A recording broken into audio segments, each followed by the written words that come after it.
قرآن کے اندر اللہ نے جو ایک انسان کی جو سب سے بڑی صفت بیان کی وہ یہ کہ جو مشکل ٹائم میں صبر کرتا ہے۔ دیکھیں یہ ایک بڑی امپورٹنٹ چیز ہے، جو یہی چیز ایک انسان کو ایک مضبوط انسان بناتی ہے کہ جب ایک انسان کے اوپر مشکل ٹائم آتا ہے، جب اس کے اوپر مشکلات آتی ہیں، جب ایک انسان ان مشکلات اور چیلنجز کو فیس کرتا ہے تو اس کے اندر طاقت آ جاتی ہے، وہ طاقت آ جاتی ہے جو اللہ نے ایک انسان کے اندر ڈالی ہوتی ہے۔ دیکھیں مشکلات اور چیلنج سے گزرے بنا آپ اپنی کامیابی کی طرف جا ہی نہیں سکتے، کیونکہ جب آپ کامیابی کی طرف جاتی ہیں آپ کے راستے میں سائیڈ بیکس آتے ہیں، مشکلات آتی ہیں۔ جب بھی آپ کامیابی کی طرف جاتے ہیں تو زندگی کبھی بھی اسٹریٹ لائن نہیں جاتی ہے، زندگی ہمیشہ سائیکلز پہ جاتی ہے، سائیڈز بیکس آتے ہیں، مشکل ٹائم آتا ہے۔ تو جو بڑے انسان کامیاب انسان ہوتے ہیں وہ اس سے سیکھتے ہیں، مشکل ٹائم سے سیکھتے ہیں۔ جب وہ کسی بھی سٹیج کے اوپر ناکام ہوتے ہیں تو ان کو موقع ملتا ہے، میں نے کیا کم کیا، میں نے محنت کم کی، میرے اندر نالج کم ہے یا مجھے کورس کلیکشن کی ضرورت ہے۔ تو جب ان تمام غلطیوں کو وہ سالو کرتے ہیں تو وہ پہلے سے بھی مضبوط ہو کر کھڑے ہو جاتے ہیں۔ دنیا کی کوئی بھی طاقت ان کو ہرا نہیں سکتی، کیونکہ وہ ہار نہیں مانتے، وہ نا امید نہیں ہوتے، ان کو اپنے اوپر اور اپنی ذات کے اوپر یقین ہوتا ہے۔ دیکھیں وہ انسان اس دنیا میں ایک طاقتور انسان ہے جس کو اپنے اوپر اور اپنی ذات کے اوپر یقین ہے۔ دنیا کی کوئی بھی طاقت اس انسان کو توڑ نہیں سکتی۔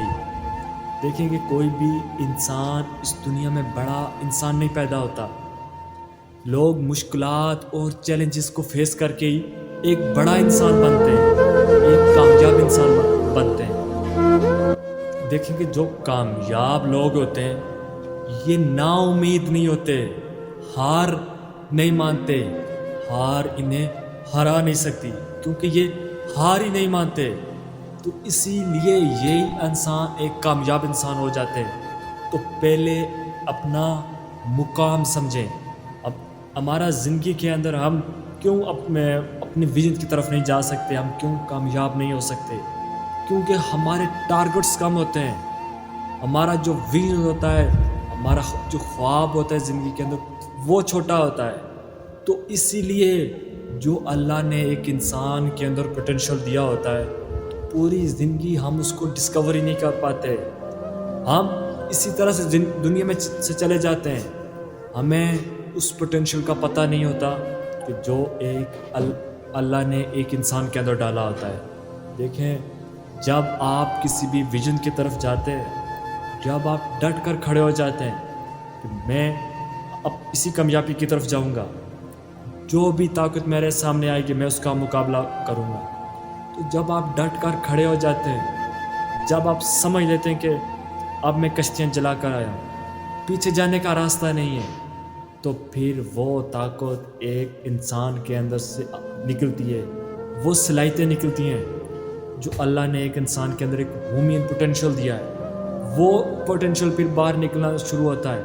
تو پھر انسان سمجھتا ہے جس چیز کو میں مشکل سمجھ رہا تھا 3-4 منتھ گزریں گے تو اس کے بعد وہی انسان اس کو آسان سمجھ لے گا، وہ سمجھے گا کہ یہ تو مشکل ہی نہیں تھا۔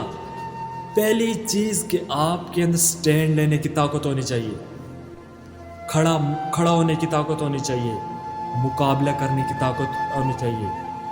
بڑا انسان وہ ہوتا ہے جس کو ہارنا بھی آتا ہے، جس کو جیتنا بھی آتا ہے، اور جس کو ہار کر کھڑا ہونا بھی آتا ہے، اپنی غلطیوں سے سیکھنے کا موقع ملتا ہے اس کو۔ تو جب وہ دوبارہ کھڑا ہوتا ہے تو وہ پہلے سے بھی مضبوط ہو کر کھڑا ہوتا ہے، کوئی بھی طاقت پھر اس کا مقابلہ نہیں کر سکتی، کیونکہ وہ آزاد ہو جاتا ہے، وہ اپنے خوف پہ قابو پا لیتا ہے، اس کے اندر سے خوف نکل جاتا ہے۔ جب بھی آپ بڑا کام کرنے جاتے ہیں 3 خوف ہر انسان کے اندر آتے ہیں، ایک ہوتا ہے ذلت کا خوف، دوسرا ہوتا ہے موت کا خوف، تیسرا رزق کا خوف۔ یہ تینوں خوف اللہ نے اپنے ہاتھ میں لیے ہیں تاکہ آپ کو ایک عظیم انسان بنانے کے لیے۔ دیکھیں اللہ نے جب انسان کو بنایا تو فرشتوں کو انسان کے آگے جھکنا پڑا، کیونکہ اللہ نے آپ کے اندر صلاحیتیں دی ہیں۔ سب سے بڑی پاور اللہ نے ایک انسان کو نالج کی پاور دی ہے، جس کی بنا پر آپ ایک عظیم قوم بن گئے۔ تو پہلے اپنی صلاحیتوں کو سمجھو جو اللہ نے آپ کے اندر